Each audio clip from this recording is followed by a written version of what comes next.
अस्सलाम वालेकुम। यार बेस अड्डू खत्म कर दे।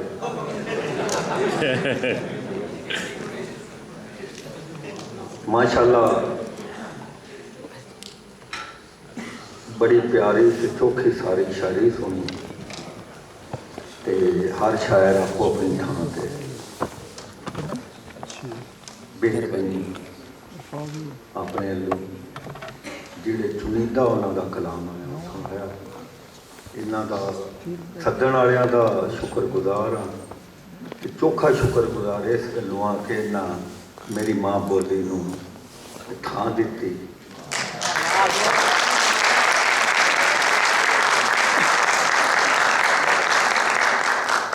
क्योंकि रजब का महीना चढ़ गया, अज 2 तारीख है, अली पाक सरकार की आमद है। एक शेर सिर्फ उस हवाले नाल कि दिनां सालां ते सदियां दे नसब नूं जाग लगी है।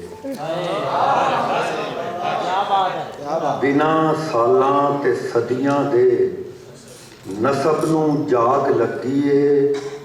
अली आए जमाने ते रजब नूं जाग लगी।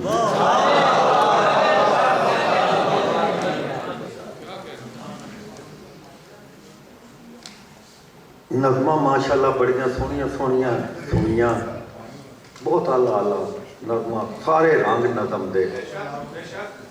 ते एक नज़म फलस्तीन के हवाले नाल पेश करना। नज़म का उन्वान है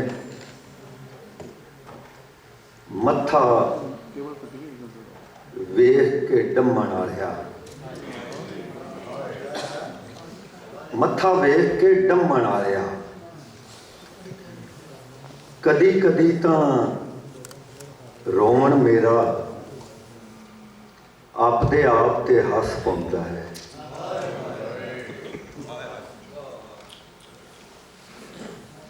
कदी कदी तां रोवण मेरा आपदे आप ते हस पाउंदा है।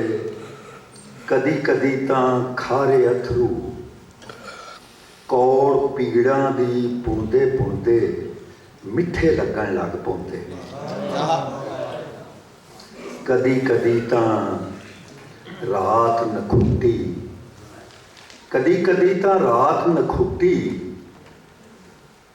सरगी तू एक पैर पछेरे बह रंदी है देह नूं फद के। कदी कदी तां चुंझां दे विच, कदी कदी तां चुंझां दे विच कंकर पानी हो जाते हैं। कदी कदी तां चुंझां दे विच कंकर पानी हो जाते ने। जदों किदाइयों रोंदी पिटदी दूर दुराडियों अक्सालों